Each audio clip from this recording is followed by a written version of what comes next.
What up, nerds? Welcome to another magical episode of Straight Chilling, the weekly horror movie review show where you chill and we kill, slice, dice, and chop up yet another horror movie. My name is Bob. I'll be your host for the evening. This is episode 522, recorded on Sunday, March 30th, 2025. Tonight we're talking about another You Pick the Flick. This is the first one for the second quarter. And this was chosen by none other than Nicole. The movie is Escape from Tomorrow from 2013. Before we get into it, let me introduce everyone else on the show. First up, calling in from Washington, D.C., we got your boy, Rand Diesel. What's up? You didn't say the magic word. What's going on, baby? God damn it. If I'm not mistaken, one of us here has visited the Disney park just this week. Am I correct in that? Yes, I went down. The timing of this is kind of crazy. I went down to meet some of my family. I watched this movie Wednesday night. Thursday morning, I was at the Magic Kingdom seeing some weird shit go down, man. Let me tell you, some real weird shit. Did you jism a tube of paste onto some circuit boards or something? A gentleman never tells, Randy. Okay, good. I like that answer. We'll get to all that goodness in just a second. Last but not least, calling in from Seoul, South Korea, we got your boy Soju. What's up? What up? It's your boy. When you wish upon a star named Soju, your dreams come true, boys. Wow, what a roundabout name that is. Yeah, a star. When you wish a soju would star it truth. When you star soju, dreams truth. Star 69 Soju, your dreams come true. That's called going around your elbow to get to your own asshole, I think is what. Watch your profanity. Some folks would See, say. Soju's a big star, you see. He's famous. He's very popular. And when you wish upon...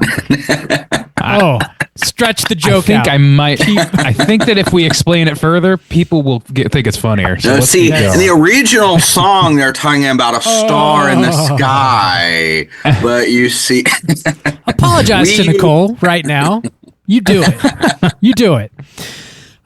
Before we get into the main event, we do have some housekeeping we need to tackle real quick here. So at the time of us recording this, it is almost the end of March, and it looks like we're going to end up talking about Nightmare on Elm Street 2 in April. Whoa, Bob, don't count it too early. You know how those votes can change. I know. It's still sitting at the top with 50% of the vote for the April poll. So that's probably what's going to happen. However, whenever this episode drops, it's going to be a brand new month, so that means we got a brand new poll over on our Patreon website. Our May poll is currently posted. Randeezy, this is your takeover month. What's going on? That's correct. So, after much back and forth, I finally landed on a theme that I was just going to live with. I even took it to the Slack to get some input there. And where I landed was found footage freaks, which is a subsect of found footage. I'm calling found footage freaks that deals with really fucked up individuals being followed by cameras. The selections being Be My Cat from 2015, Man Bites Dog from 1992, and Milk and Cereal from just this past year, 2024. There you go. Found footage freaks, join and unite. Let's go. Wasn't that also your Halloween poll? No, it was a slightly different. It was more just general found footage on that. I was trying to be a little more granular this time. See, you really are a one-trick whore, aren't you, Randy? People want it, baby. It got usurped by gamesmanship instead of merit. I don't recall that. That's not... I bet you don't. I don't remember that happening. Mm-hmm. Randy will find your footage, guaranteed. Get those votes in. It's true. Before the end of It's April. in his DMs. It's not hard to find. I don't have to look. That shit's sent direct. People slide that footage. He just hasn't opened it yet. That's the problem. The old rusty gutter. This one's labeled the old rusty gutter, Randy. Right to the old. Let's see what this one is. Yeah, save that one for a rainy day. Can't find that one yet. Well, I'm gonna go smear some mud on my ass. Oh, that's a different day. That's for every day. That's an everyday situation. Get those votes in. We'll see what we're talking about this May. In other Patreon news, we're dropping mini cast every other Friday. We just dropped one about Companion last Friday. Your boy Bob is talking about that. Next up, April 11th, Friday, April 11th, is going to be a mini cast about The Gorge, which, Juice, this is one of yours, I believe. It is. This one is a new horror action film. Actually, it's got a lot of things going on, kind of sci-fi a little bit and drama. But it's got Shaboy. What is that guy's name? Miles Teller and Anya Taylor-Joy, I believe, is in that. Yeah, she's Slay in there Gorge. too. And Sigourney Weaver's in that too. There's a lot of people. Actually, that's like the only 3 people. There's a lot. There's so many. I named them all. I can count to 3, guys. Good you see, the star represents stardom. Jesus. Jeez. This is a good bit. Cool. See, I'm the most popular on the podcast. I'm going to throw I'm up. the star. I'm going to puke on my mic. We got minicasts. Check those out over on Patreon. There's over 150 minicasts over on Patreon right now. If you guys sign up at the $10 level or above, you get access to all that. You can listen to it on Patreon, but also on your podcatcher of choice. It's a lot of bang for your buck. Check it out. Hell of a lot of bang. That's all we got for Patreon. Do you guys have anything you need to plug? I don't have a thing right now. Nope. I think my house is clean this week. Bob, how's your house looking? Squeaky clean. This house is clean. Let's get into the main event. We're talking about Escape from Tomorrow, and we're kicking it off with the back of the box. What's on the back of the box?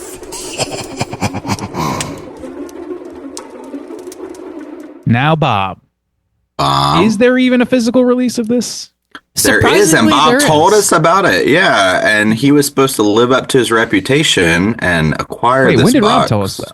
Last week, I think. Last week, he said it was really expensive. People are really proud. You fucking slut. You slut. Yeah, you can get this on Blu-ray. Whoa. It is, from what I can see, you can only find used copies. So I looked on eBay for it, and they're selling for like $25-$30 for a used copy, which I didn't really want to buy. I don't anticipate. That's your standard price, right, Bob? Oh, we're not doing that. I broke down the numbers one time, and you're a fucking human computer. I forgot them. Jesus. Fuck me. Yeah, you can buy this if you want to. I'm not listening to your roles.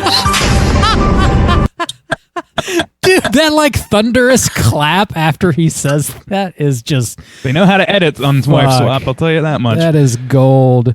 But yeah, you can also just watch this for free on YouTube, and I believe that's what all 3 of us did. You can't stream it or rent it, so those are your options. It's kind of a weird one because it was filmed on Disney property without their knowledge or consent, so they just it was a guerrilla filmmaking kind of thing. They just did a run and gun situation, and maybe that's why you can't like rent it or stream it anywhere. That would make some sense. Who the fuck knows? If they're making physical copies, I don't know. I don't baffling. Know. I don't know. Randy, Bob owns VHS tapes of Terrifier 3, for God's sakes. I mean... I do not.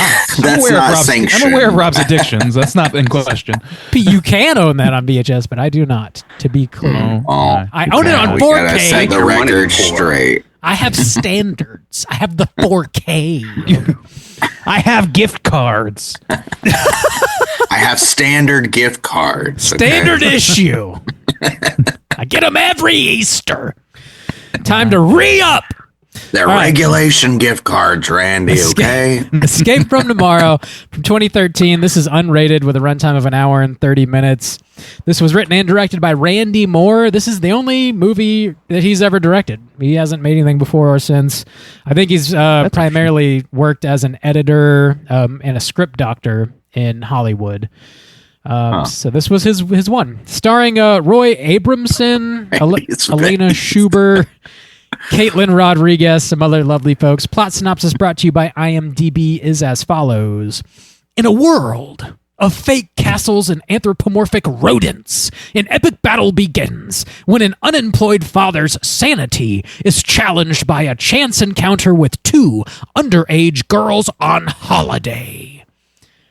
That like kind of is correct, I think. Not really. It's like I guess the plot at a glance, perhaps. We'll get into the rest of it. The thing is, like, it is not actually a very easy plot to It's distill not. down, I would It's say. not. Because it doesn't make a lick of goddamn sense, but we'll get there. Yeah, well, epic battle. I don't know about that. spoilers. Damn. Anyways, gentlemen, we have not seen this before. This was the first time. No, Randy, Yes, you have. yes, I have. Let me just shut the fuck up. Randy, have you seen it? Would you You recommend should it? shut the fuck up. Let's I've go. actually seen this movie at least 2 times before. You this. are insane. I saw it like, yeah. No argument. Yeah, I think it must have been like right when it became available for streaming or somewhere. I managed to get a copy of it. Like very, very soon after it was released widely. And What a brag. Damn. yeah, and I was very interested. I was just very intrigued by the concept. Yeah, I'm a little bit of a theme park dork. Like I can get down on that stuff. I've definitely. A nut, tried you to might distance say. myself. Yeah. A theme nut. You might say a nut. I would, in the context of this film, I'd rather not say a nut. But yeah, no, I was interested because I'm, like, you know, I'm just interested in the theme park stuff. I went to Disney growing up a lot. I'm like maybe one, DNA strand away from being a Disney adult weirdo, and so I was interested. And then I watched it a second time, and yeah, my feelings toward it have morphed over time. Let's just say that. All right. Are we doing recommendations? Not a recommend. If you're interested in theme park shit, it's recommended, but otherwise, no. All right, Juice, what about you? I had never seen this movie before, and I would not particularly recommend it. But the thing is, you see, in Korea, I'm kind of a big deal. So in the English language, we say star sometimes. My God. Who's your favorite possum? Bob, would you recommend people check this out? You already spoiled that you hadn't seen this before. Yeah, first time watch for shaboy. No, I don't think I would recommend this. I didn't necessarily hate it, but I don't know. I think you just got to be like really into Disney, I think, to for me to recommend this to you. Outside of that, probably not. I don't think you need to. Yeah, it's a weird cross. You have to be really into Disney and horror, kind of horror, I guess. I don't even think you have to be into. I don't like. I think like being interested in the Disney parks is literally the litmus test for if you should watch this. I'm workshopping your recommendation real quick. I can see people watching this who are like love Disney and kind of taking offense. I would think, but or even just. There is somebody could take offense to. There's some wild shit in this that we'll talk about, but pretty standard to me. Yeah. All right. Well, we found our Cooter of the week already. We're just normal men. That sounds like not much of a recommendation from the Straight Chilling crew, but we're going to be spoiling the shit out of Escape from Tomorrow, and here comes your warning. Spoiler warning.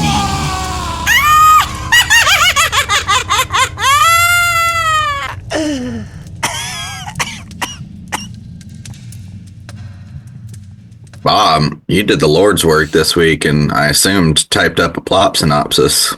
I did. God help you. I did.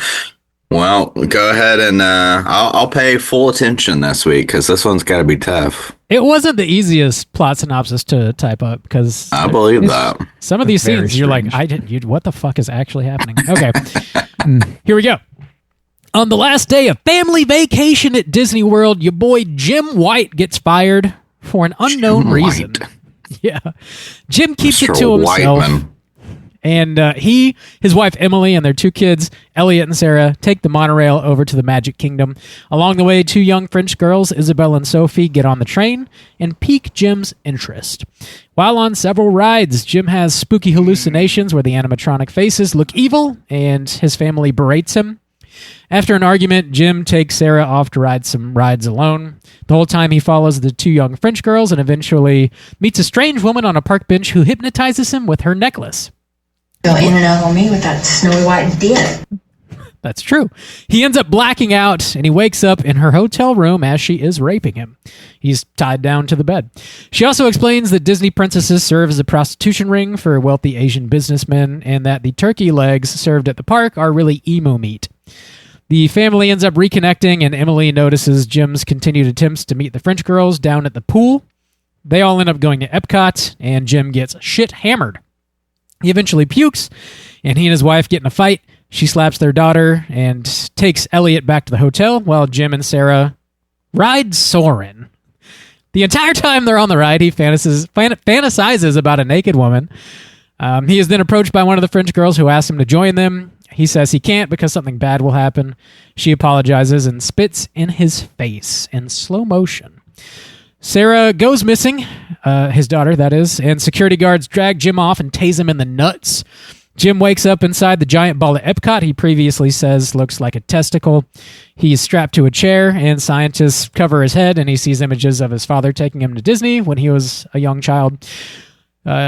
He explains Jim has been a part of an experiment by the Siemens Corporation, and he has been ever since his father first brought him to Disney. Jim squirts white goo out of a tube all over the instrument panels as well as on his wrists, allowing him to escape and damage the equipment. Do you get paid more if they do stuff to your butt? I think you do in this situation. He also decapitates the scientist, revealing him to be a robot. He can't find Sarah, and a fancy boat takes him over to a hotel where he enters a room belonging to the woman that he previously raped him. Turns out she took Sarah and is now in a full-blown witch garb. Sarah appears to be dead, but was just sleeping in the bed. The witch explains she used to be a princess, but you can't be happy all the time because bad things happen everywhere. Her necklace falls off and shatters, allowing Jim to take Sarah back to their room. He tucks her in. He then becomes ill, puking up hairballs and shitting his brains out. Turns out he has cat flu from the French girl's spit, which the Perhaps. you usually have to pay pretty good money for that. The park nurse previously warned him about cat flu going around. Usually. Elliot wakes up and Interesting sees choice of words. his dad is clearly near death, sitting on the bathroom floor, but he closes the door anyways and goes back to bed. The following morning, a Disney hazmat crew cleans up the mess and zips Jim's corpse up in a body bag. One of them fills Elliot's head with false memories of riding the Buzz Lightyear ride, and they all leave. We finally see a new family arriving at the park, consisting of another happier version of Jim, the naked lady he fantasized about on Spaceship Earth, and their daughter, Sarah. And then we see the two French girls like fly onto screen as fairies and wink. And then that's it. Roll credits. There you go. Man, that sucks! Crystal clear. I mean, it's a story as old as time. I see it every day. Sometimes. Oh, yeah. Sometimes I see it every day. Some days. Occasionally I see it every day. Every day. What a fucking weird movie. Yeah. A weird fucking movie. Like, literally, like, if the thing that I keep coming back to, and the overall thing that, like, is central for me watching this time around, like, what I said earlier, like, my opinion of this shifted over time. The first time I watched it, it was just, like, really intrigued by the idea. Like, it's a very, like, you're playing directly with fire when you're prodding the mouse directly like this. Nowadays, people film in fucking Disney all the goddamn time for their fucking food blogs and shit, and like it's just like a standard thing. But around this time, I feel like it was like still a little bit, like better guarded or whatever. They were very guarded. They're very guarded with their shit, especially on the rides and things like that. So like it was interesting from that perspective, and I think that's still the interesting thing about this movie. That's the most interesting everything else. thing, Like yeah. if you take this movie and have it exist in a fictional theme park that's modeled after Disney, it ceases to be an interesting movie at all. I don't think that it has anything else to offer, really. Randy. Yeah, I generally agree. That's the most interesting aspect of this movie. I think considering that they didn't have any like artificial lighting to work with, and then they kind of had to shoot with random people in the background, and they managed to get pretty decent shots while on the rides, which can be very dark, and just all the hurdles that they had to jump through. Doing the whole thing in secret. I expected this movie to look like complete trash, honestly, like a student film almost. It looked a lot better than I thought it was going to. Some of the shots you can tell are like composites, and they look like it, But they don't really try to hide it, though. Yeah. I don't know. So That's the thing. adds to not the charm, but I mean, it feels like a part of the film still, I guess. Because they do, I don't know. Well, they do other things like that. So you could easily tell, the background is wonky and off. But then there are other things, like this woman just wearing a costume that's clearly an evil witch costume. Like, they don't try to hide the chintziness of it. It like kind of is a part of the film in a way. Yeah. I mean, it is, but I think you guys are being more generous than I would about it. I think that it looks terrible. I'm a generous man. Film. I think that it does things to conceal its edges a little bit, but those green screen composites are fucking terrible looking, and like the cheap costumes I think are literally just a byproduct of them not having money to buy more, which is totally fine. Like, if the story's good or whatever, that's all forgivable stuff, I think. But it's not, and the story doesn't make a whole lot of sense, so it just kind of doesn't. It just makes it more apparent to me that there's problems with this. I had a pretty low expectation, I guess, and it exceeded that, so I was pleasantly surprised by how it looked generally. I would even the wonky story isn't necessarily the biggest problem for me. It kind of hurts it a little because you have to be a certain amount invested, just to get through this film. And so I feel like at the end of the day, I wasn't really satisfied ultimately with what I got because the story is so convoluted. But I think a worse part for me is just very unpleasant. This family is terrible. I hate watching what's happening.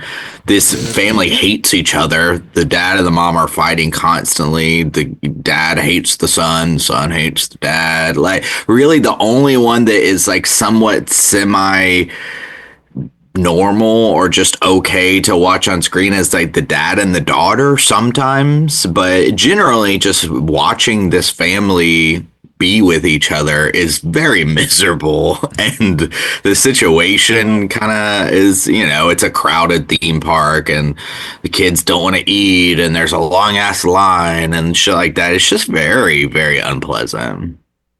I mean, I think there's a precedent for that being like an aspect of the movie, because if you go to Disney for any amount of time, or really any busy theme park, but especially Disney, that is how every family looks to you, because everybody is like sweating out of their assholes forever, waiting in lines for hours to take a 3-minute ride. Kids are cranky and being kept past their nap times and all that shit because they have to make good time. Like, everybody's pushing themselves to their physical limits in order to pursue fun, and it doesn't always work out that way. I would say that, like, I have seen so many parents yell at their kids and kids throw pitch fits at Disney, just like it's just like part of the set dressing. So I can understand to some degree having the family be like at each other's throats or whatever. Like, that's a perfectly reasonable internal conflict. The problem for me is that our point of view character, Jim, is maybe, aside from the girl from Dashcam, the least likable protagonist I've ever seen on film. Like, it's fucking hard to watch this motherfucker for fucking 2 hours, an hour and a half. He's pretty fucking pathetic. I mean, the movie starts with him getting fired, and he decides to keep that to himself. So he's like, he's like tortured by keeping that secret, and he's going through something. But like, I think it's pretty obvious that he didn't have a very good relationship with his wife going into the trip, probably. So yeah, watching him it's very cringe, and just he's like, dude, when he's following those fucking children around, it's like, it's fucking gross, man. Like, fucking gross.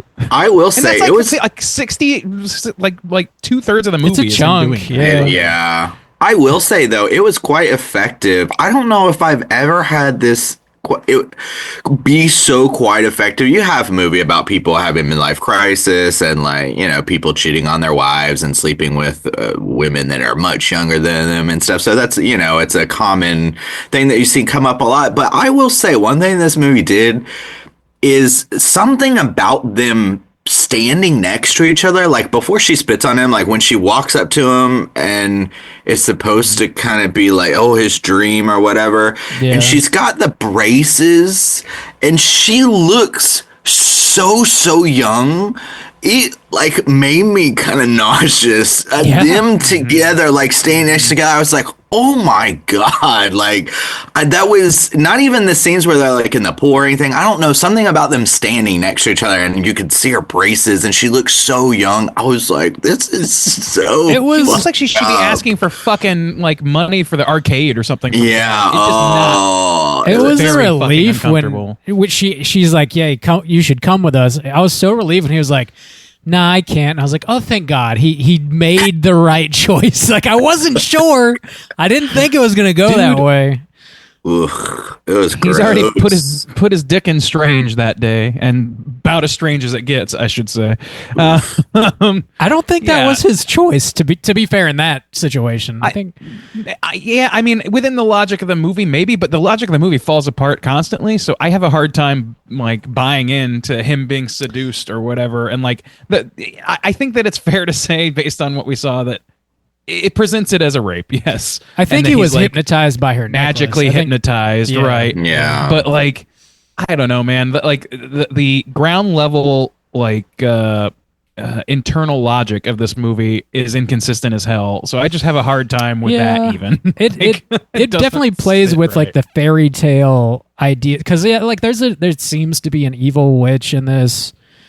And then there's the princesses, and they talk about that a little bit. And then there's also like a bunch of Disney, like folklore, I guess. Some of it is true, some of it is definitely not. Like, and it bakes a lot of that sort of nerdy knowledge into it too. Most of it I was unfamiliar with. So I think the more you know about Disney, the more you're going to get out of this. Like the emu meat is like an urban legend because the turkey legs are so impossibly huge. The cat flu thing, I tried to do some research on this to like verify if this is true or not, and from what I can find on the internet, it is true. I guess they have like legions of cats at the parks that they use to keep the mice. To kill the rodents. They have a lot of feral cats at the park, yes. So the cat flu thing is like another urban legend. But they don't show any of those cats. No.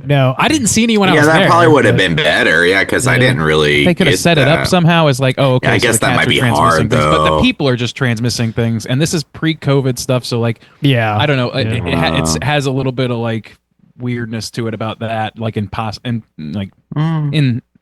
looking at it now after all that. That is kind of interesting, though, like those being Disney urban legends. I do find that more fascinating about like the turkey, like, because they are huge. Like, why are they so huge? And I like them pausing those questions. But I didn't get the cat flu thing.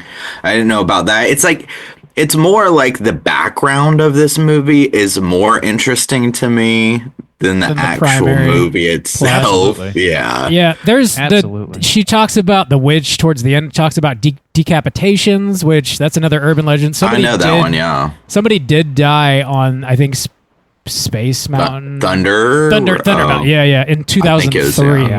But they weren't decapitated. And then the Seamen's Lounge, thing, right? I think.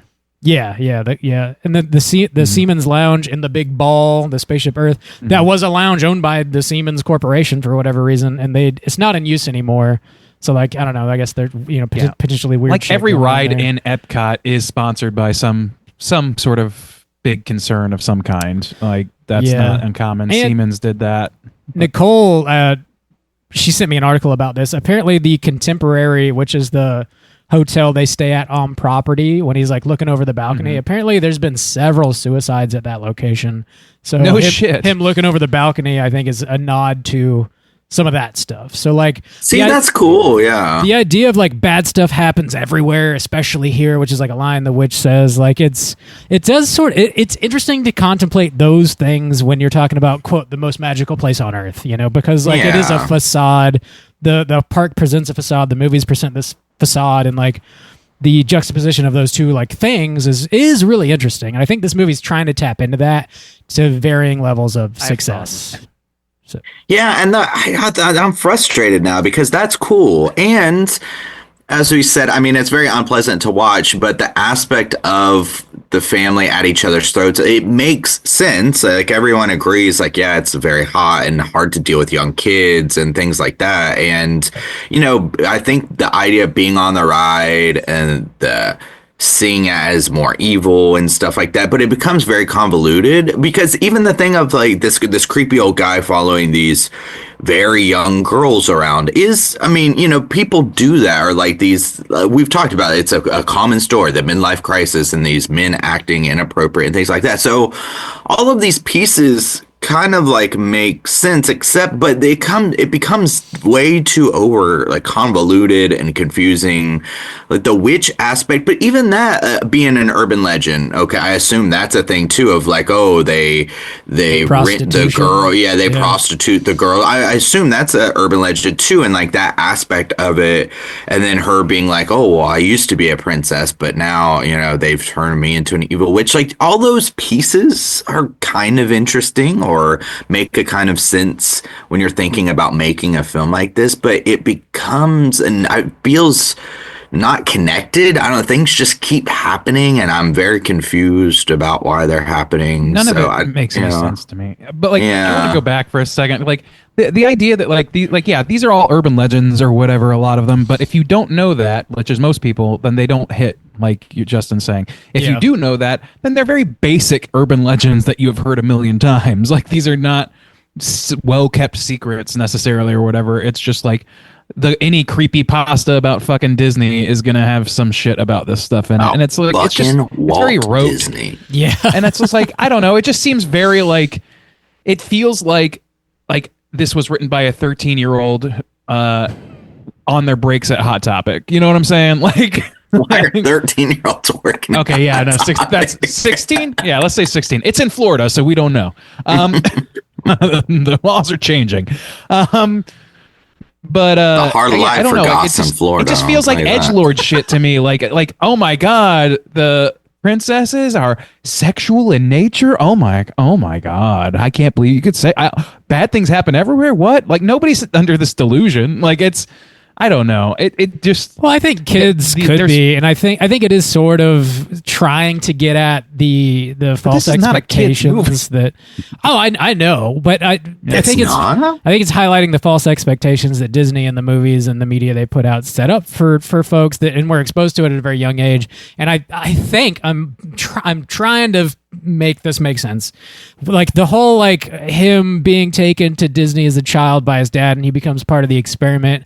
And like his attraction to these young girls, and he's basically a man child in this movie. Like I wonder, like if he was like locked in that moment in time, like the first time his dad took him to Disney or something, and he just like his brain never developed beyond that, and like that's why he's acting the way he is, and as a child, and he's like following these young girls around as if he is still that age himself. I was like trying to make it all make some kind of sense here.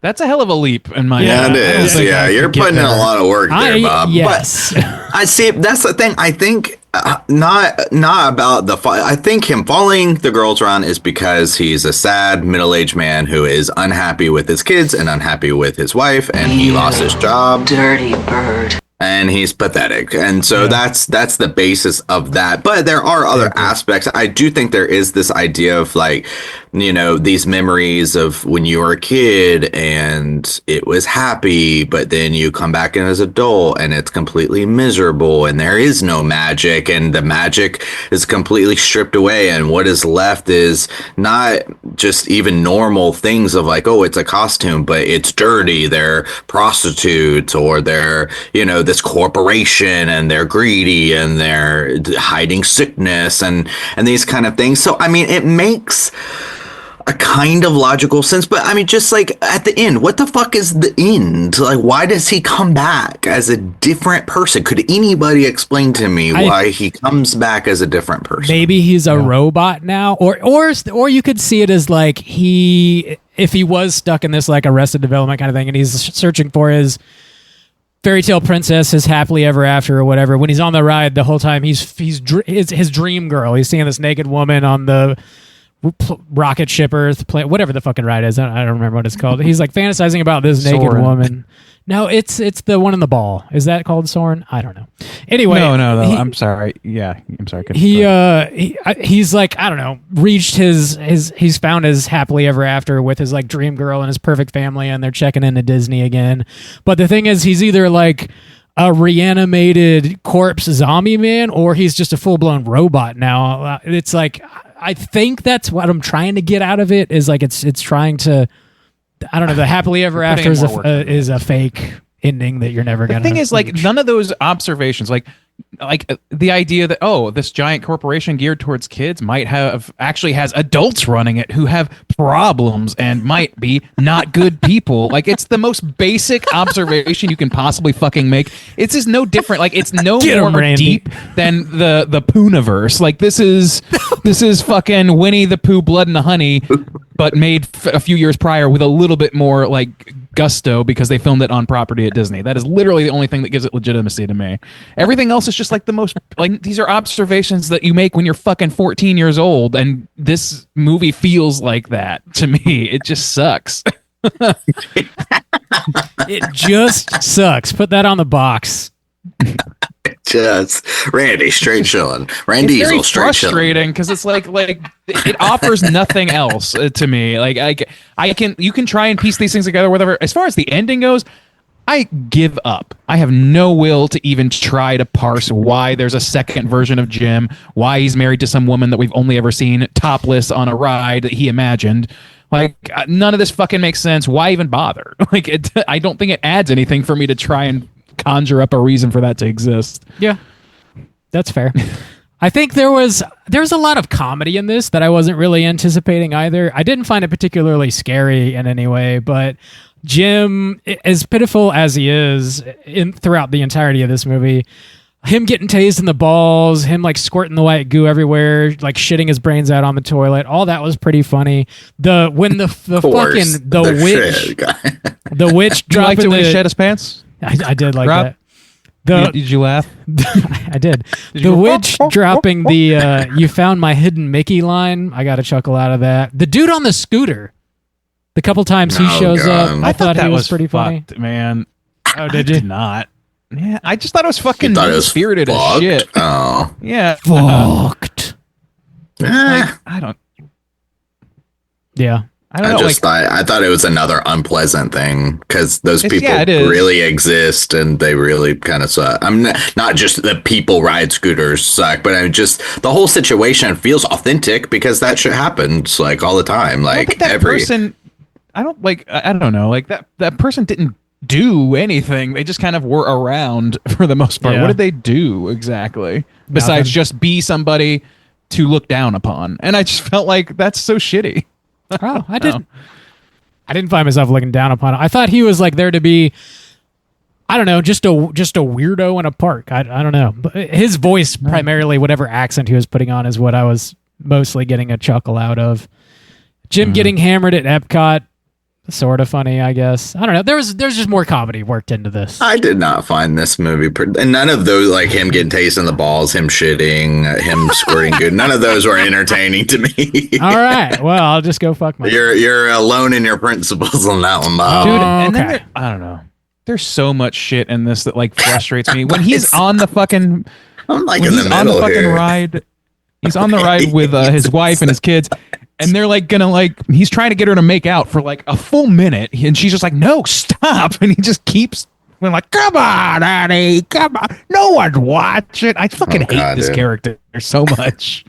Yeah, but also too, it almost, I don't know. It sucks though too because you could have maybe sympathize with the family more because he does suck so much, but they make the mom like pretty shitty too. Not shitty, just one dimensional as fuck. Yeah, they make her this kind of caricature of the the cold wife, and I don't know. So they don't actually add aspects where you'd be like, I mean, she is understandable because this dude's such a piece of shit, but they don't really do anything to pull that out, because she's always just saying no and controlling him and telling him what he can and can't do. But he's also a fucking man child. Yeah, she's just a constant nag. Has to be. I feel exactly. Like years of pent up resentment in this. Yeah, and that's like the most I can evoke from it. He's so shitty about like talking about.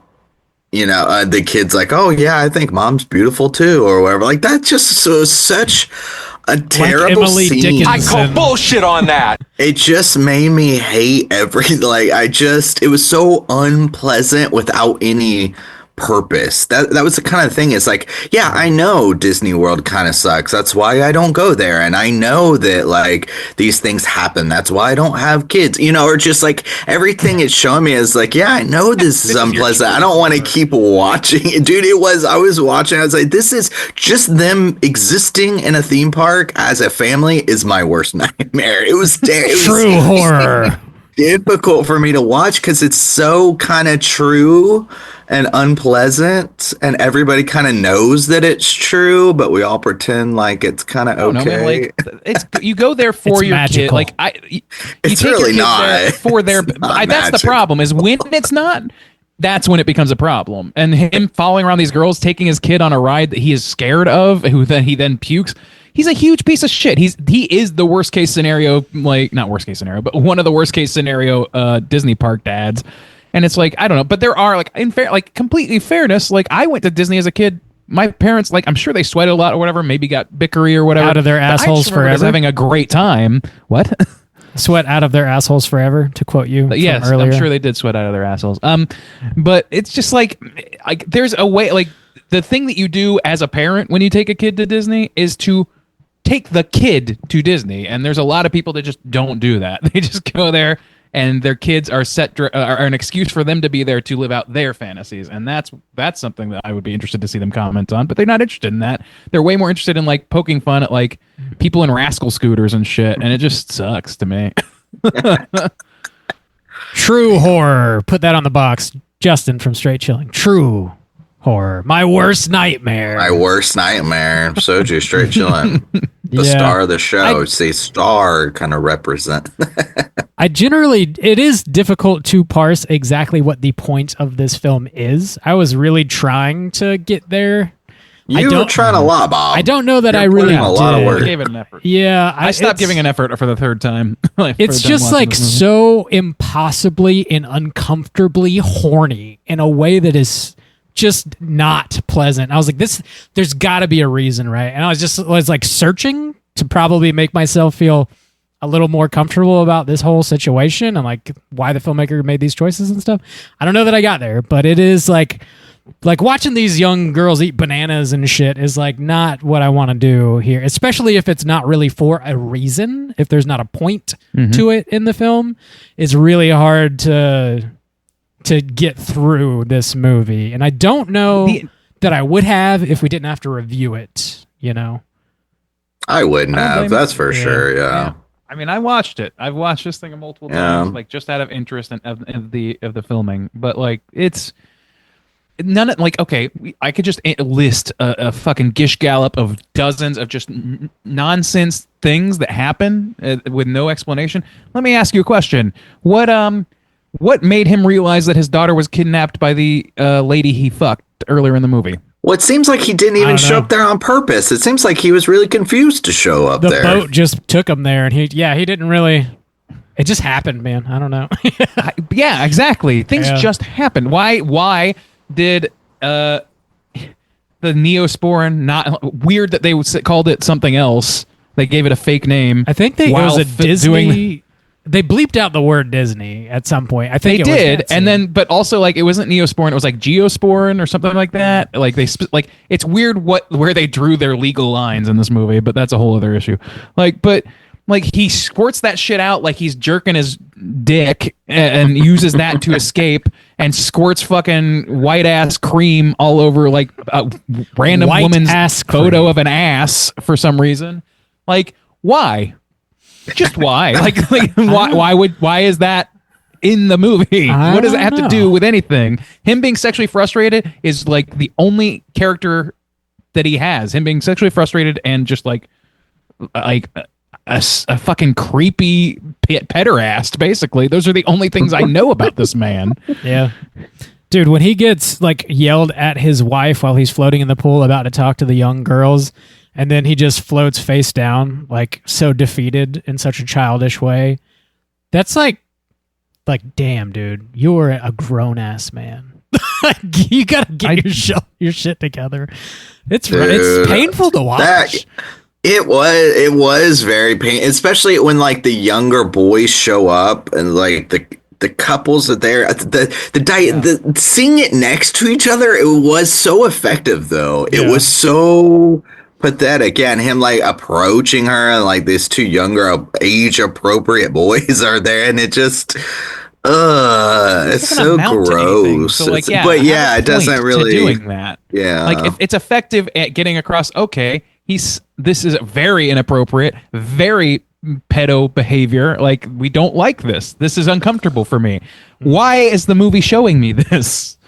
What does it tell me beyond that? I don't really know. I mean, it is because it's in the movie. It doesn't mean the movie's condoning it. And we are having the intended reaction of the movie in that it is gross and icky. But like, I don't know what the grand point of it all is. Is it just to make me feel icky? Because like maybe that's not interesting. and like, why did she like spit on him? And why did she have cat fever? And why does he like?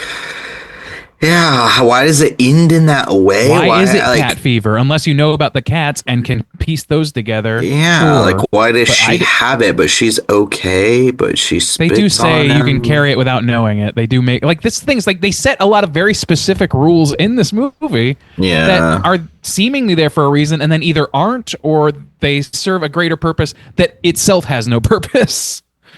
It's weird because I feel like I can make sense of, I can give like a reason for each individual scene. I could be like, oh, the animatronics, or the midlife crisis, or the all of these different things, but it doesn't work as a whole. Like it's just they're like, let's film this scene, and then let's film this scene, and then let's film this scene, and they put it all together, and you're just kind of like, well, what is what this? I liked. And what I like, when I say I liked it, I mean the opposite of that. I didn't like this. Was like the trip outs on the theme park rides or whatever, where like it's like does the same fucking trick that you would see in like, I don't know, like it's just silly, easy edit bullshit, scare tactic stuff where it's just like quick zoom and the face changes and they do like a weird spooky grin, scary eyes. I've got it in my background on the video right now. Like that sort of thing. Like, it's just so basic, and it just adds to that feeling of this is basic edgelord bullshit. Damn. That's how I feel about it, honestly. It's a very frustrating movie to have seen more than once, much less 3 times.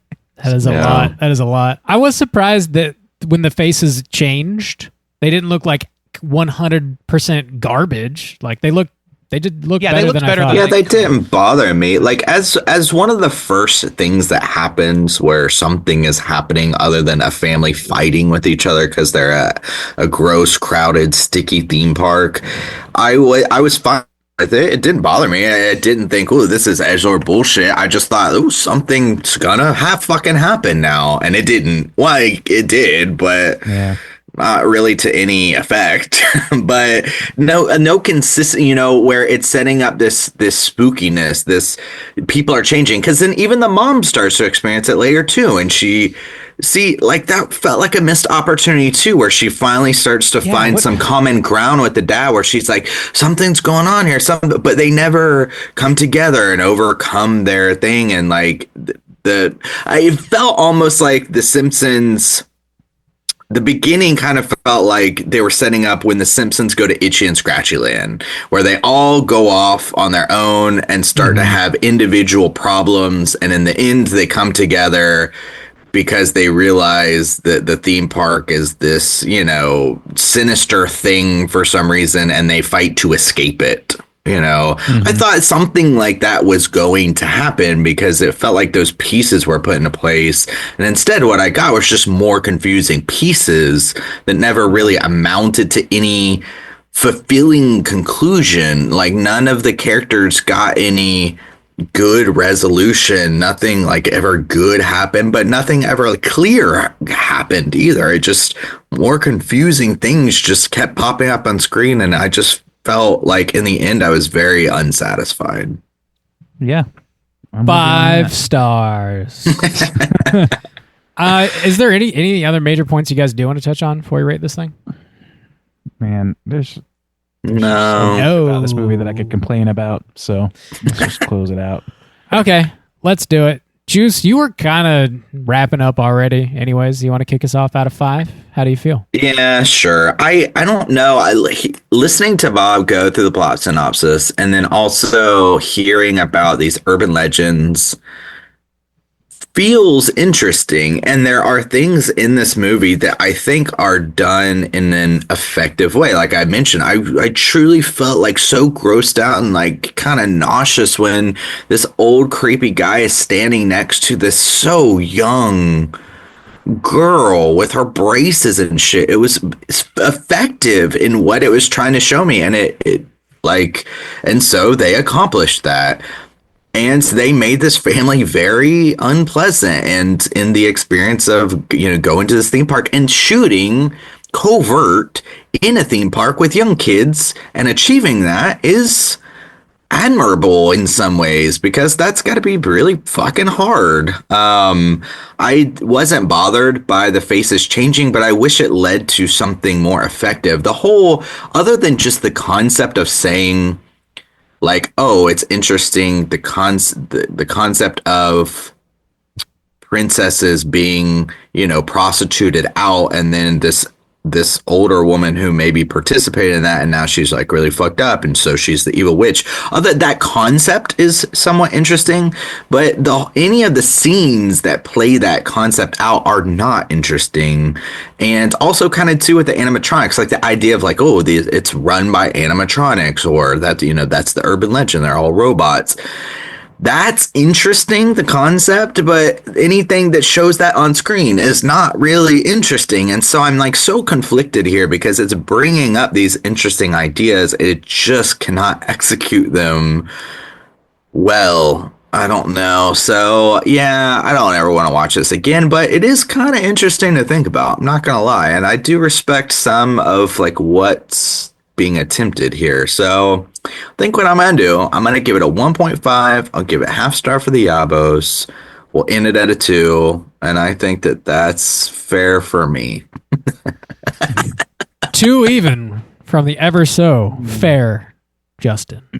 A fair, generous man. Rand Diesel. Sometimes people call me a star, Rand Diesel, why don't you get over here and steamroll us with that Mack truck? Yeah, come on, Randy. What's I don't care on? for this movie.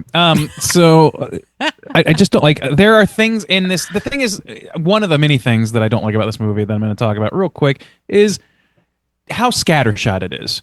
Like kind of what Justin was saying. Like there are multiple threads that you could have made a movie around, made a single character arc that came to a peak and then concluded. Instead, there's like 8 of those, and it looks like an overlapping line graph on fucking Forbes. It doesn't make any fucking sense. And so you've got like, oh, there's a former cast member who was a prostitute who accidentally broke a kid's neck somehow by hugging her too tight, and now she's obsessed with kids. That's a whole movie. Then you have the fucking Siemens Corporation is injecting kids in the 60s with things, and they're coming back now, and they're robots, and it's all fucked up. That's a movie in itself. Then there's a pederast, unfulfilled middle-aged man chasing after little girls for some reason, and eventually, like, shit pops off there. That's something you could make a movie around. They try and do all of that shit. They try and do it all, and it ends so fucking, like, such a flop, because everything is arcing at like, various random times throughout this movie, story-wise. And if you, interrogate any of them individually or especially together, they don't fit together. These pieces just don't fucking fit together. The only thing they have in common is Disney, which is the compelling part of the movie, is that it's filmed there. And like, I recognize things. Literally, that's it. I don't get anything else out of it. The rest of it feels edgelordy and overstuffed. For 90 minutes to feel overstuffed like this with too many hanging plot threads that don't make sense is not good. I think that a lot of the effects are better than they could be, but the ones that don't work, especially like the green screening and all that stuff, really fucking don't work, and they were frustrating for me to see, especially this time. Yeah, I just don't like this movie, man. It sits in my craw weird. I think that it's kind of mean-spirited, and it doesn't have anything particularly interesting to say that hasn't been said by other movies. The only thing it brings to the table that those movies don't, about like, bad things happen even when the PR companies say, like, those are well documented, well established themes in other media that are just done better. The only feather in its cap is the renegade shooting style, which I do give them a lot of credit for. I also give credit to Disney for just letting it die on the vine instead of going after them legally. They could have easily destroyed these people. I give them a little bit of credit for just like, it was probably the smartest PR move on their part to just let it die. But it also is just like, people are going to criticize you. That's whatever. Like, just let it be. And that, like, they're not going to destroy somebody's whole fucking life for making us mess of a movie. So I appreciate that too. Anyway, so all that said, I actually think it is like a 1.5. I think that those few positives I mentioned, very few, like bump it past a 1 just a little bit. I have a little affinity for it because I like, seeing what I recognize and I know that trope or that urban legend, all that stuff. But everything else about this movie is just very frustrating and grating for me. It was hard for me to get through it for a third time. Yeah. That's it for me. Bob, what about you? Yeah, I'm maybe ever so slightly warmer on this than y'all, but not by much. So I was pleasantly surprised by the general look and like technical merits of the movie. I expected it to look much, much worse given how they made the movie. I also think it's a really interesting idea to go into Disney and just shoot a movie and see what you can put together. And considering the difficulties therein, I think they really made just generally a better movie than I thought they would. There's like, the plot goes in so many different ways that I never would have expected, which maybe to the detriment of the film. I anticipated this to be like way more of a mood piece with like a lot of lingering shots on like crying children and like, lights just swirling in the darkness and like fireworks and, just more moody and less plot, because how difficult would it be to shoot a bunch of dialogue at a fucking theme park, right? But they do it. There's a ton of dialogue. There's a ton of plot. So I'm just like kind of impressed at what they were able to pull off here. I don't know that it really comes together in the end to mean a whole lot. It's really difficult to pull the point out of this movie. Looking into the folkloric aspects of Disney, like the parks and everything and how they worked all that stuff into the movie, I think is really interesting. And I think Disney heads are probably going to get something out of that as well. It's not a great experience to watch because of like the just nasty nature of a lot of the stuff that's happening in the movie. Nasty nature. But I don't know. I'll land it at a 2.25. 2.25 out of 5. Wow. Always got to one up me, Gotta do it. The opening credits I thought were pretty sick when they're riding the roller coaster and like every time they go into a tunnel, then you get like names or whatever. I thought that was a nice touch. Anyway, there's some good choices here, technically, but the plot is just kind of a mess and I don't know what it means. So 2.25 is going to put our aggregate at a 1.9. Whenever you guys do pick a movie for us to review on the show, you have the option to send over a voicemail or an email with your own thoughts and rating. And Nicole did send over a voicemail, so let's hear what she has to say. Hey fellas, Nicole here. Thank you so much for checking out Escape from Tomorrow. What a weird movie, right? I have been fascinated by this movie ever since I first heard about its existence. As everyone has already learned, I'm a Disney nerd. I love Disney. And obviously, I'm a horror fan. So the combo of Disney World and horror, it's like a perfect recipe for me. And then the fact that this movie was filmed, clandestinely is also just another layer that makes it really intriguing to me.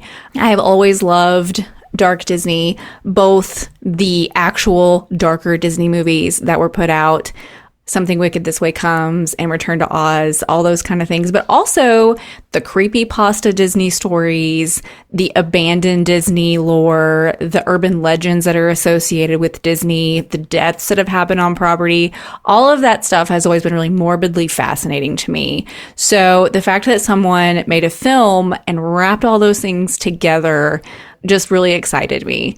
This movie is such a novelty. It's hard to believe that it exists.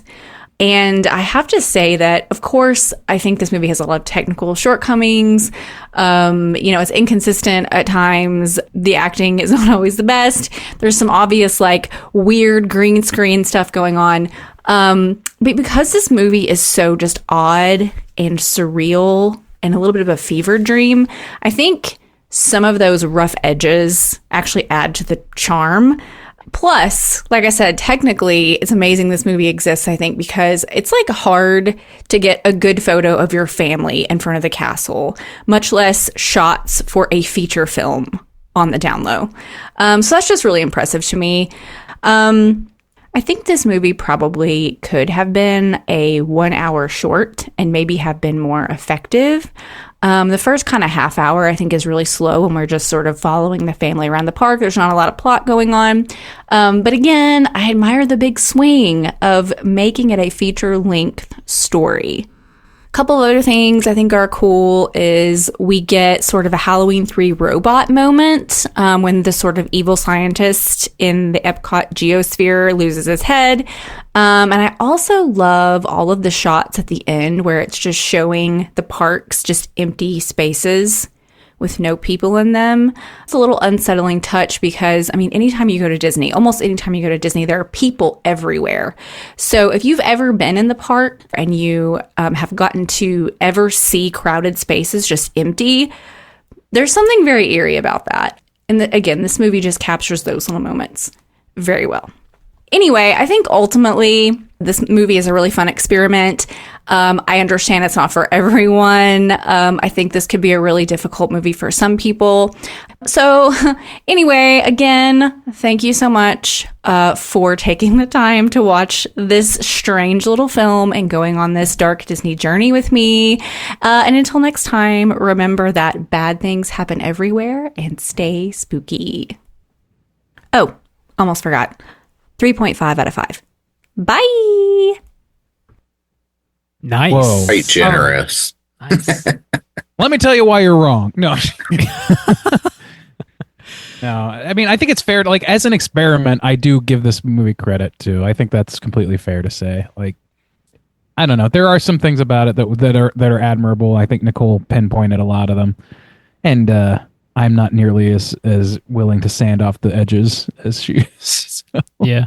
I think there is a lot of intrigue here for people that are particularly interested in Disney already, as Nicole is. So might give her a little bit of a boost there. I don't know that any of us are like big Disney heads. I know, Randy, you just generally do enjoy a theme park, but I don't know if you're necessarily waving the Disney flag. But yeah. You'll never know. No. Please tell us. I'm a page shill. Interesting movie. Definitely one I never would have watched without someone picking it for us to review on the show. And something different. Talking about dark Disney in more ways than one tonight. So let's jump into our Rotten Tomatoes segment. Nicole. Thank you, Nicole. Thank you for supporting us. Thank you for always, quite literally, always supporting us. We do appreciate it. Mm-hmm. Let's jump over into our Rotten Tomatoes segment and see what the critics and users think about this movie's title. Certified. Oh, God, what's it called? What's it called? Oh, God. All right, ladies and gentlemen, this is the Rotten Tomatoes segment in which I'm going to get these gentlemen to guess within the best of their abilities what the aggregate positive score is for Escape from Tomorrow. That's the title. We start with the critics and move to the users, as we always do. The critics are counted as 84 reviews from the critics. The tomatometer is accruing those. Oh, my God. Woo, holy shit. I just had a brain fart. 84 reviews on the critics. So let's just go to Juice here and see what he thinks the aggregate positive score is from our 84 critics. It can't be high, Randy. I don't know where this is going to go, but I'll just take a 40. 40, okay. All right, 40 from Soju. Bob, you coming in hot, cold? Where you going? I don't know. This is so weird. This is such a weird movie. It's like, I don't know what critics are going to think about it. I'll take the over, I guess. I don't know exactly why, but I'm just going to do that. So I'll take a 45. 45, okay. Really going over there. So one of you is 12 percentage points away from the correct answer. The correct answer being 57%. Bob's going to haul this one away. Yeah. Across high. the 50% hump. Damn. Yeah, it's more than I would have given it credit for. I was surprised. Well, good for them. That's good for them. Now, on the other side of things, the users, there's 5,000 plus ratings on the Poopometer. I'm going to start in reverse order with Bob. Where do you think those 5,000 plus ratings are going to net? I think it'll be lower than the critics. So I'll take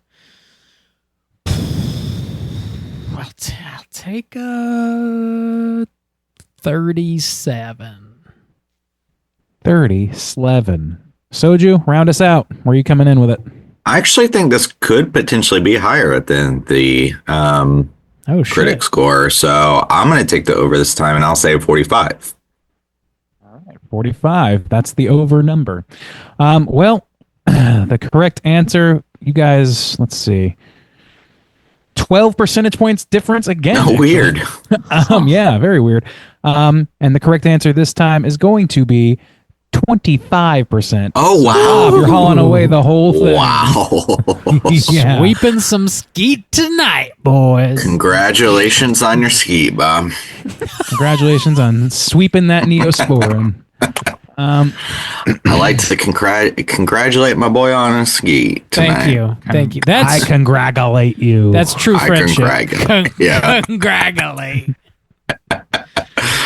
I can push my own stardom to the side to congratulate you. Oh, tonight. you are humble. I know. You are. Look at maybe you. the most. Probably. What? Probably. I Some know because people you say- How much?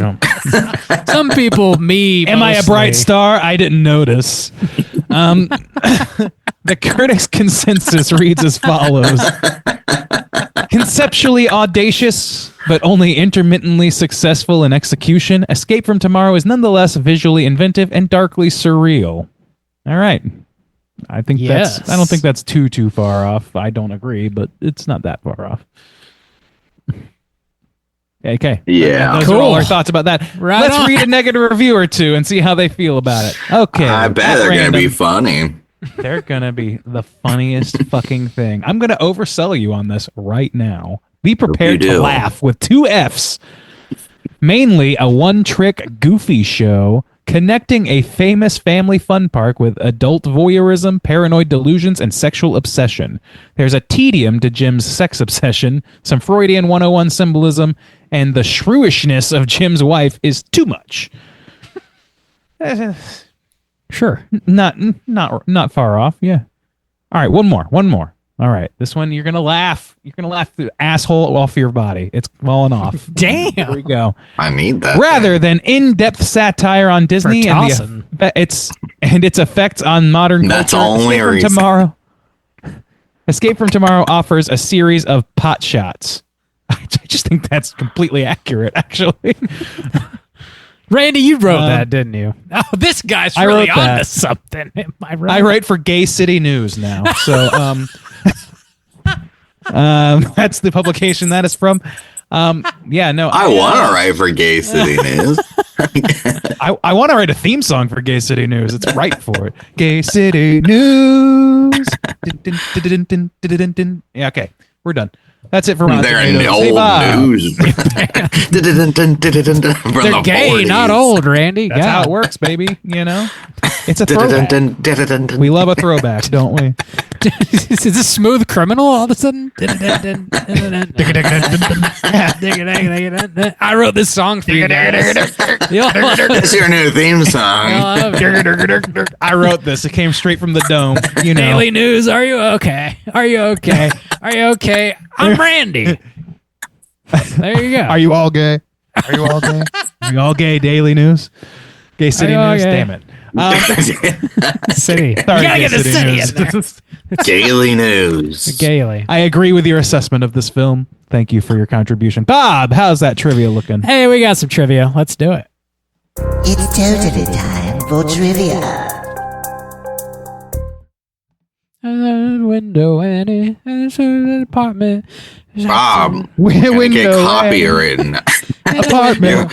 Oh, Annie, In a you're in the window apartment. Don't copyright and now me. You're in the window, and now you're Apartment, okay, and everything's Ricky Rouse and Ronald okay. Muck. In the window. Now you're okay, Randy. That's how the From song the window goes, right? to the Randy, are you Annie, okay? Annie. From the window to the wall, Annie. Make the sweat drop down my Annie. You're okay. Okay. When you're I at love a, that song. you're at a I theme know, park, man. sweating out your asshole forever. Are you Annie. okay, Randy? Yep. Yeah, this Yep. set. The movie was set in Walt Disney World, but it's really an amalgamation of both theme parks, the one in California and in Orlando. There you go. A few years after the release of the movie, the Disney theme parks allegedly did come under fire for prostitution occurring in the parks and around the resort hotels. Had nothing to do with the company or like the princesses or anything like that, which the movie gets into. But apparently that was something happening, which I assume the movie. People were Yeah, so- trafficking there? Damn. I guess so. Yeah, trafficking at Disney. Yeah, I guess Like on the property, maybe. Like they've got big property outside of the park proper. Yeah, right? yeah, it's a Sure, yeah. small Maybe, like, city. the more yeah. public Seems like a accessible. really dumb place to do it, though, because, Disney has their own kind of like authorities and security. Seem like you would not traffic at Disney, but whatever. Plus, you're going to you get know. cat fever. I'm no traffic specialist, so what do I know? Yeah, sure. Keep telling yourself like that, buddy. Okay. I'm just a star. What do I know about What do I know? Diddy? Shut it down. Damn. Not that big of a star, Randy, okay? Burn the lube. I'm humble, Can you Sam. imagine the size of the fire if they burned the lube? Be big. Does the lube burn? What is happening? Only the Things good are- stuff. We're making about as much sense as the movie at this point. This film was not the first shot to be filmed at Disneyland. It was predated by a movie called The Big Sleaze in 2010. I don't think the entire movie was shot at Disney. I think certain scenes were. Also in 2010, the British street artist Banksy shot a scene for Exit Through the Gift Shop in one of the parks with his collaborator, Mr. Brainwash. They managed to smuggle the footage out after being detained and questioned by park security. The following year, a viral found footage short called Missing in the Mansion, which was filmed in the Haunted Mansion, was distributed online. And even earlier than that, in 1984, a shot-on-video crime film called Blonde Death includes scenes shot at Disney without their permission. So there's a bunch of instances of this happening, actually. Man, I had no idea about any of those, to be honest with you. They're all around the same time, though. 2010, Well, 2013. one of those, 1984 like- is the Oh, the first one. yeah, I mean, that's pretty close. Oh, yeah. That's pretty close. It's pretty close. That's pretty close. The reference to Base 21 in the film refers to the real and little known VIP lounge located inside the Spaceship Earth attraction, which was maintained by the Siemens Corporation for their folks, apparently, which, the Siemens Corporation, I guess, is maybe why he jizzes all over it. The movie feels about that deep. I don't get it. That it's fucking puddle deep, isn't it? Uh-huh. After principal photography was complete, your boy Rand Diesel Moore was so determined to keep the film a secret from Disney that he edited it in South Korea. Are you okay? He went to South Korea. Okay. He put it together. Sundance similarly declined to discuss the film in detail before it was shown.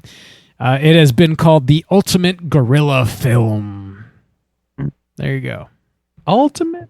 It's ultimate. All right, whatever. I guess, whatever. Your boy Rand Been Diesel called. Moore. This is the last bit I have here. Randy Moore, he attended a couple film schools, including Full Sail University and another one in a Central Florida town of Winter Park. He graduated class valedictorian and then moved over to Southern California and became a story editor. And apparently when he was younger, he went to the theme parks frequently with his father, and I guess that was an influence on him to eventually make this movie. So there you go. Trivia. All right. Don't eat the turkey. It's Man. emo. So, yeah, what honestly- is the turkey? What is it? Why are they so big? Because they're male turkeys. Genetically Male turkeys are bigger altered. than other ones. really? Probably. I don't know. Do we on Thanksgiving? Do we usually eat the female turkeys or what's I think you eat both? You can eat both. I don't know. I think there's I eat the bigger frozen one. species of turkeys. Whatever the fuck. Really? that I mean, is. Disney must have like some farm because I mean, I assume they crank out a lot of turkey legs. I mean, turkey's only got 2 legs. How many turkey legs do you think they sell in Disney every day? At least 4. Dude. I had like 8 of them when we were there. So Did you? no, I didn't have any. That's Okay, you had roast beast sort of thing Honestly, emo like would kind of make sense because didn't they try to use those as like a solid meat source for a while in America? dog. I don't know. Wasn't that like a trend that would of be trying to interesting. make that? Oh, really? I Emo thought meat it was. is trendy. I think Joe Rogan's to blame though. Is it trendy right now? No, I'm trying to make jokes that aren't landing. Oh, Bob.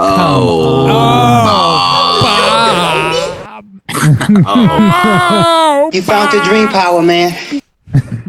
My dream power is consuming unlimited quantities of emu leg. That's it. That's the trivia. Let's talk Cooter of the Week. Oh, let's talk Cooter of the Week. Let's go. Straight chillin'. Cooter of the week.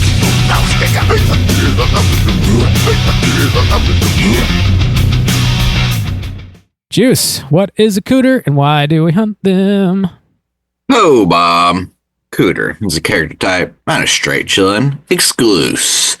Cooter has to hit 3 of these 5 points to be considered a cooter, but we want the cooter with the most points. The 5 points of cooterdom are sexual deviancy, manipulation, smug arrogance, overall looking attire, and overall patheticness. Boys, we do not have to hunt for long, do we? Jim. It's Shaboy. He might have a sweep this Jim week. White. Yeah. He might, dude. Might have a sweep. So, sexual deviancy, Christ. Oh my gosh. Yes. Check. number and 1. check. Overall patheticness. Oh my Ooh. lord. Yes. Yes. That man. Fuck. Is he more deviant or pathetic? It's hard to tell. It's well, they're hand in hand in unlovable. I would hand. have to go pathetic because when push comes to shove, he does say like, sorry, I can't go with you. You're a child, essentially. But damn.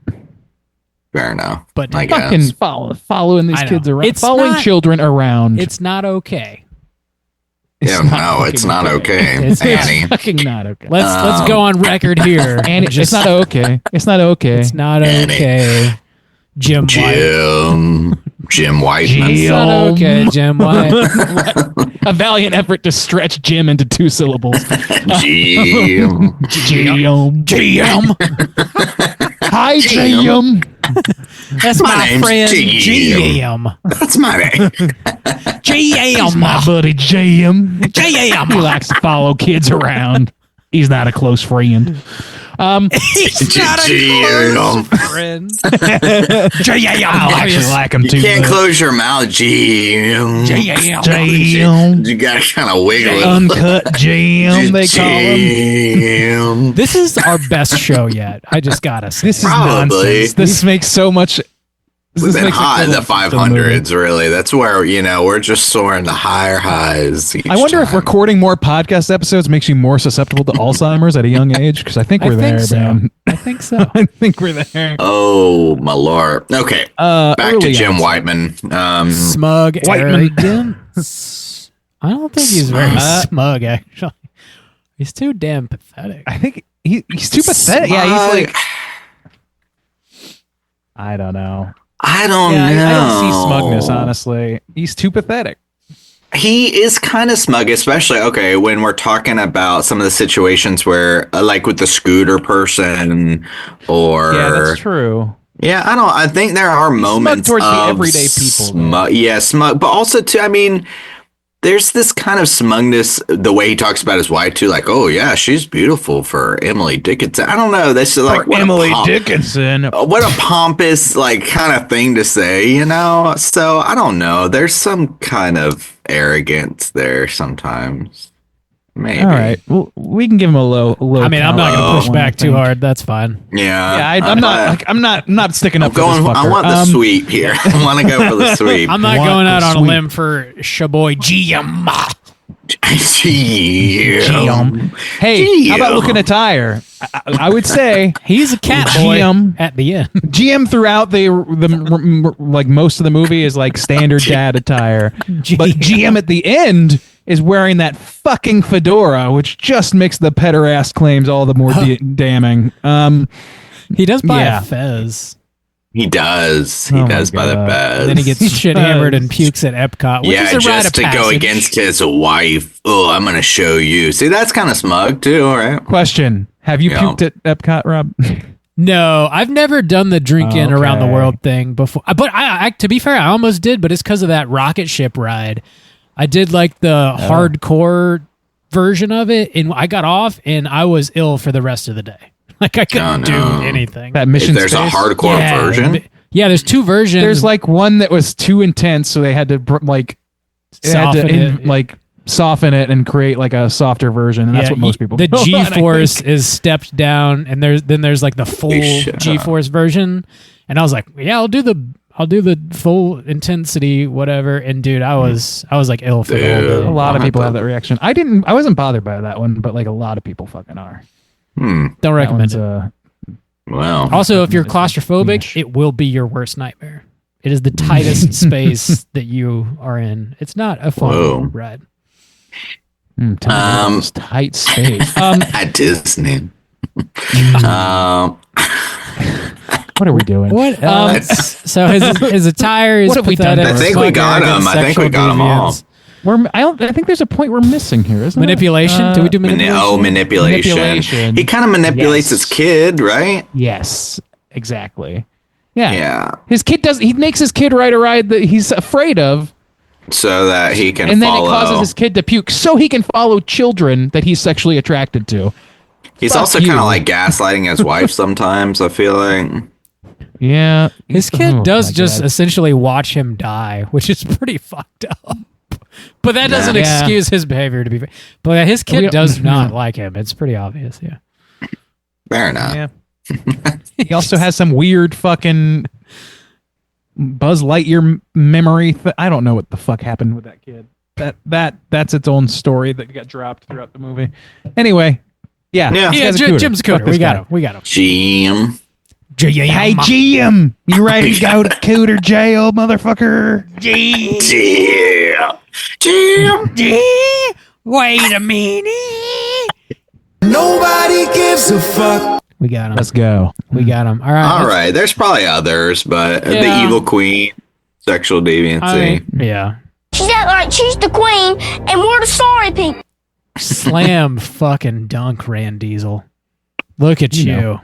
Take a victory Look lap. at me. Look at you. Look at me. You've been podcasting for a decade, and now you've made it. Yeah, I did one. You're a bump at star timely too, moment. Randy. You're burning the one, bright. though. Jesus Christ! Some people call me a star. Have I Some explained to people you guys do. what I that just means? did. I'm people. Some people do. Hold on, Juice. Let me finish what I'm saying here. I'm going to explain what a star is. Hey, I'm people. I'm people. Us people. Our name's Jim. Let's move on. Jim's people. G.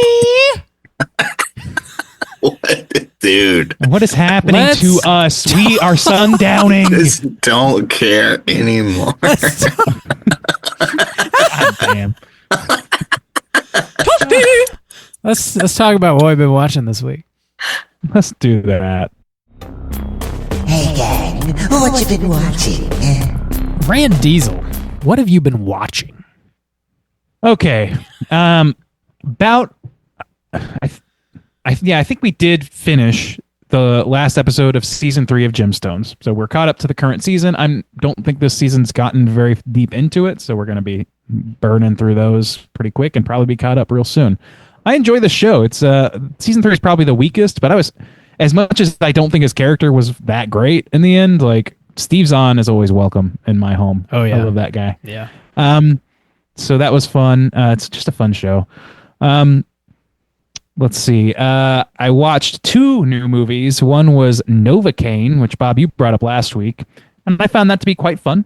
You know, it's nothing groundbreaking, but it gave what's his name, Jack Quaid, a chance to just do the Jack Quaid thing, and I enjoy that. I enjoy the shtick.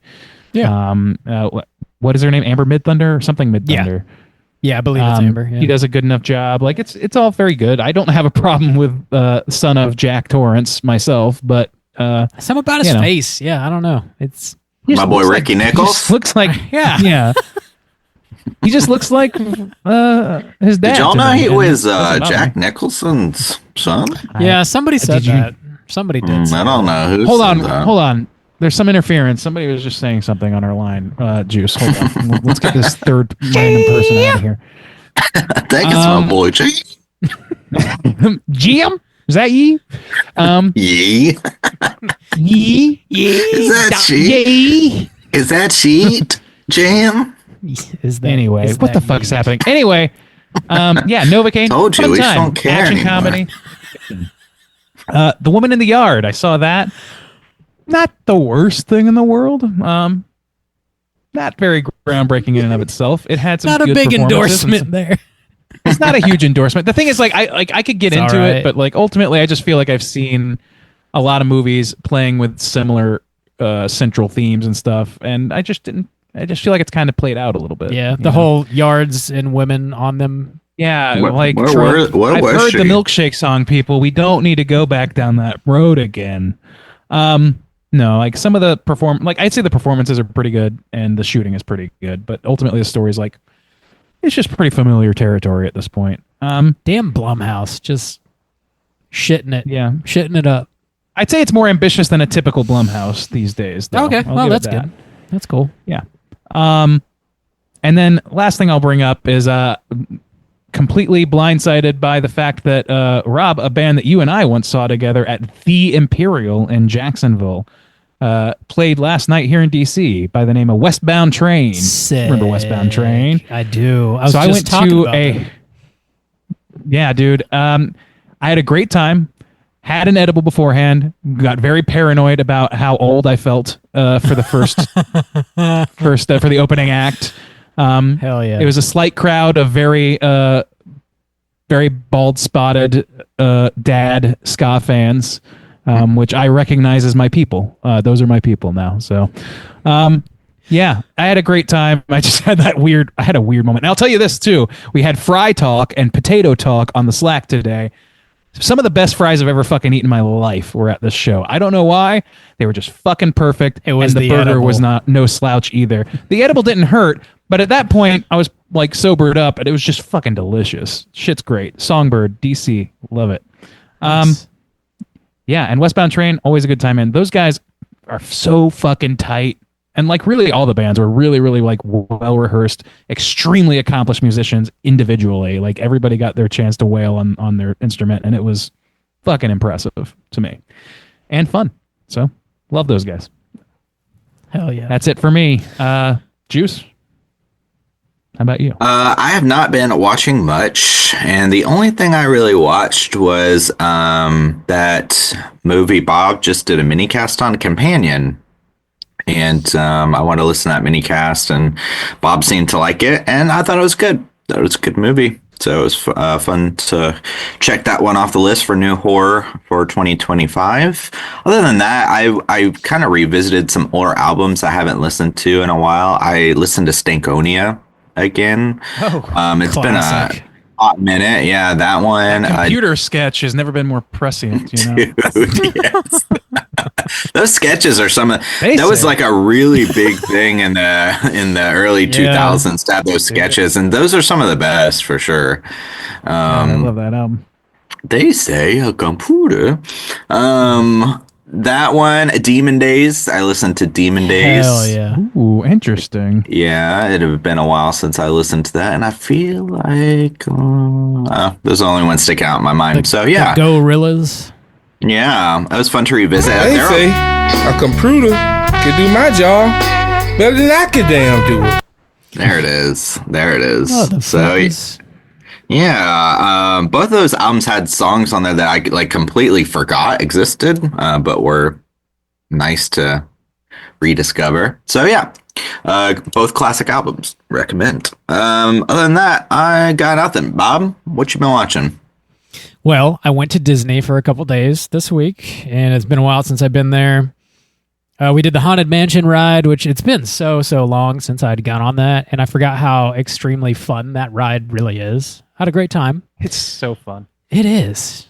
It really all the ghost designs, like the shadowy figure playing the organ, the giant dining table with hundreds of ghosts. I don't know how many there are. It seems like there's hundreds, but I don't know, it's just very well put together. And if you're ever in Disney, definitely check it out. 999, as I recall. There's room for one more.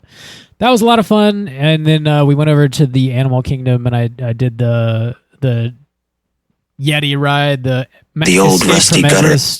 The old rusty gutter ride, the Escape from Everest, whatever it is, that coaster they have, which is a lot of fun. And the queue when you go through it, there's all these fake Bigfoot sightings, newspaper clippings, and they've got the feet prints and all these mangled remains that they found on the mountain from the Yeti just tearing through shit.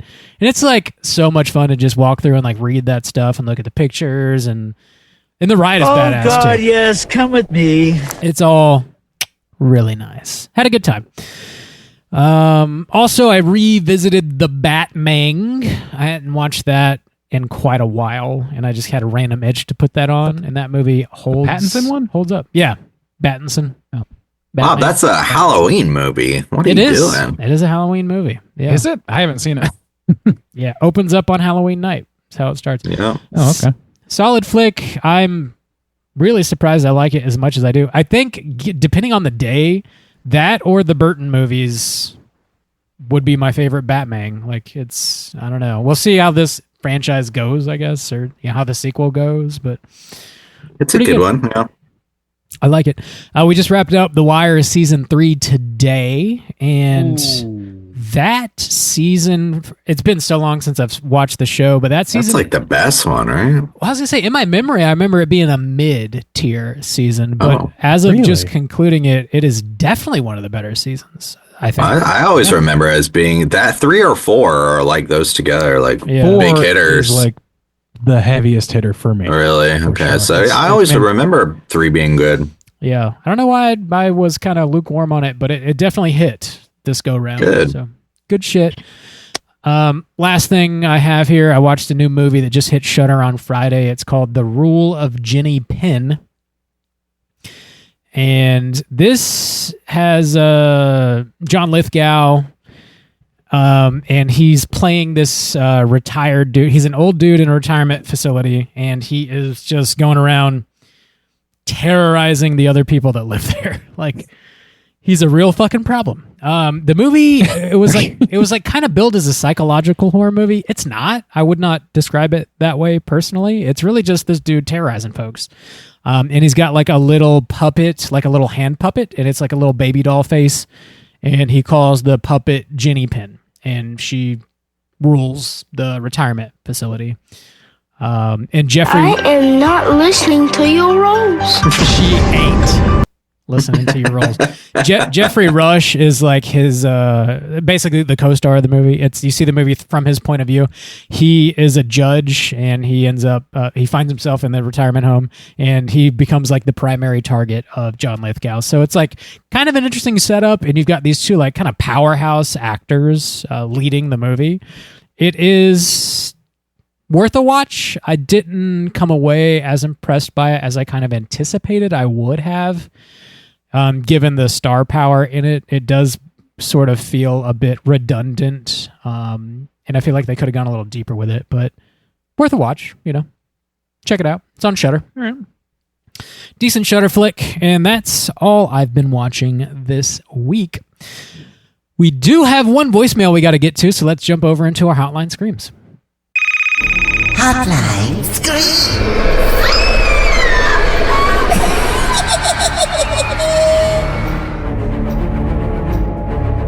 If you guys are listening and would like to call and leave a voicemail to be featured on next week's show, hit us up at 904-638-3231.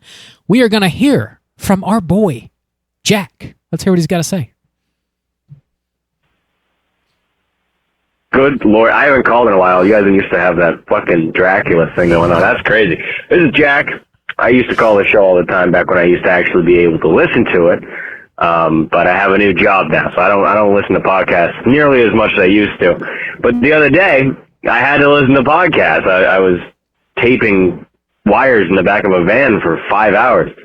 And I looked down, and I'm like, oh, let's listen to Straight Chillin'. I haven't listened to them in forever.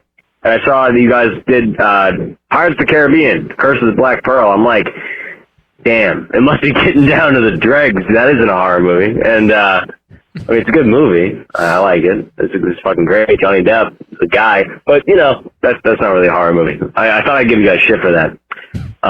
Because, wow. But, hey, if you just want to talk about movies, that's, I guess, it's got some spooky shit in it, There's pirates and whatnot.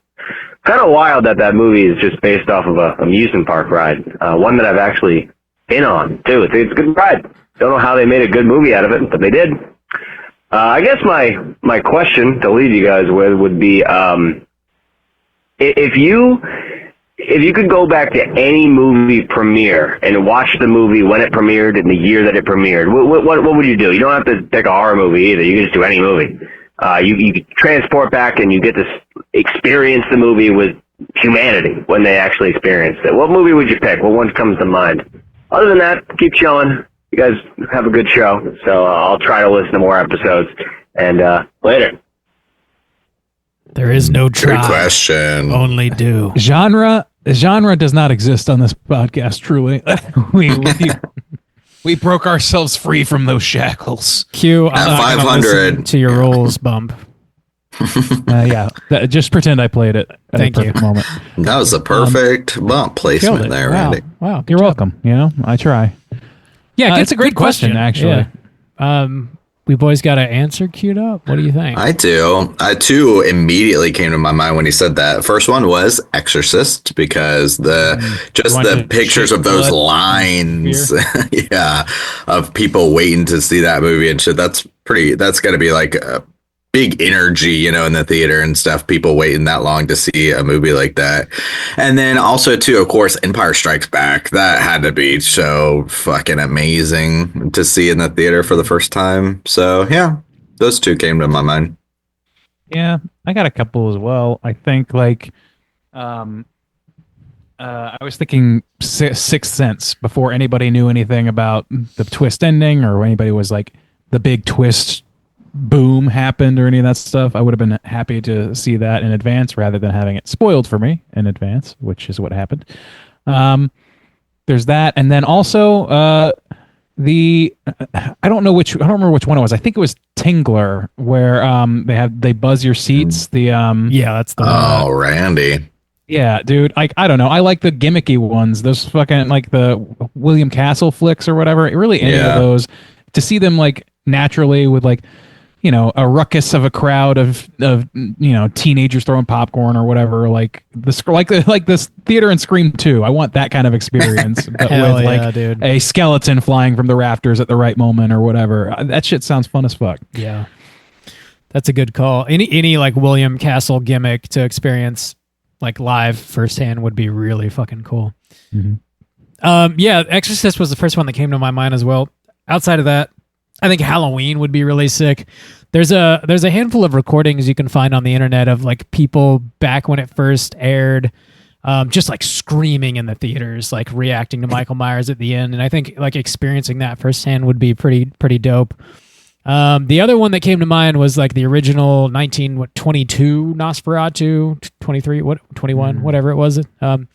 Because I remember like doing research for that, and they had this like huge like premiere screening of it where they rented out this like giant ballroom. It was like a huge party that they threw. It wasn't just like going to the theater to watch the thing. Everybody was like dressed to the nines and stuff, their Biedermeier attire and shit, and like that sounds sick. I want with a full orchestra playing and everything. Like, yeah, that'd be sick. I'm going to add to my list that one footage of a train that everybody screamed because it looked like it was coming right at them back in the 1910s or whatever. I would love to see that. Hell yeah. Yeah. Solid question. I like that, honestly. Good You question. should ask Jack. us more questions. We suck at asking questions. Yeah, apparently. I was going to steal Jack's question and say, hey, call in with your answer. You know, what would you like to see the premiere screening? Yeah. Do that. And also call in with a question prepared for us next week so that we can do our work for us. Yeah, please do our work for us. That would be swell. We're already doing bare minimum as it is, but we can go lower. I can do less. Trust me. I can find a way. Believe. Whoa! Who are you? Who's this guy that showed up? Whoa! Who's this guy? Bob, come on. It's time for trivia. Snap. Excuse me, Mr. Man. Time to get on with it. We got a show to run. Cool. Yeah, thanks for calling, Jack. Again, hit us up at 904-638-3231. If you could go back in time, what movie would you like to be at the premiere of? Let us know. Next week, speaking of being at the premiere of several films, your boy Rand Diesel and myself will be at the New Orleans Overlook Film Festival. Watching some shit. The boys are here to play. We're here to play. And by play, I mean sit on our ass and watch a lot of movies. Oh God, we're gonna just be so sedentary and have the best time. It's gonna be great. It's gonna be so fun, guys. Can't wait. I'm excited for this weekend. I'm gonna carry around in my little pocket juice. I'm gonna dial you, and people can say, "Hey, what's up, motherfucker?" Mom, I'm gonna be there. We're sleeping in the same bed. Rob has a pocket like a kangaroo. You heard it here first. Ass to back of head. That's how the straight chilling crew does it. 96. That's right. Farting I like to smell your brew in the night. God damn. Yeah, we're going to be out of office next week, hanging out in New Orleans with some of our listeners are actually going to come hang out too, which will be pretty dope. We're going to have a bit of a crew. If you guys are going to be there, keep an eye out, say hello to us. Let's hang out and watch a movie. We are going to be taking the week off next week. We're not going to be reviewing a new movie, but we are. First time in history in 10 years. We just cut ourselves some slack. Seriously. For the first time. What? In a decade. Yeah, we never miss. We're not going to be releasing a new episode next week, but we are going to have something in our feed dropping on Wednesday for you per usual. And we're going to be releasing something that we put out a couple years ago on Patreon. It's a Patreon exclusive. It's not a mini cast, though. Your boy Sojo and myself wanted to run down and rank and review every single entry in the Friday the 13th franchise. And that's been on Patreon, and now we're going to go ahead and drop that in the main feed for you to listen to. And they haven't released a new one since. They have not. You're weird. There was not. This list We're not is too missing perfect. it. We're current. Yeah. We can't rest. This is the real art, is this ranking list. We can't infringe upon that by throwing things into flux. It's true. We Can't won't fuck make it up. more money. We won't do it. You can't fuck up our podcast, Friday the 13th, folks. So watch Have you heard of our podcast? Watch all 12 Friday the 13th movies, get them all ranked, and then tune in to our show and see if we think the same thing. Why is Jason Goes to Hell the best? I don't know. Find out. Or you could just call in with a question. That's probably easier. We're just calling. That's fine. Yeah. That's all I got, boys. Yeah. All right. Well, I'll see you boys in the New Orleans. See you in the Once big Rob gets sleazy. here, we can finish this up. And Oh, yeah. I'll meet y'all at the Carousel Bar. And until next week, as always, all you mother truckers, please keep chilling. Ricky Rouse and Ronald Muck.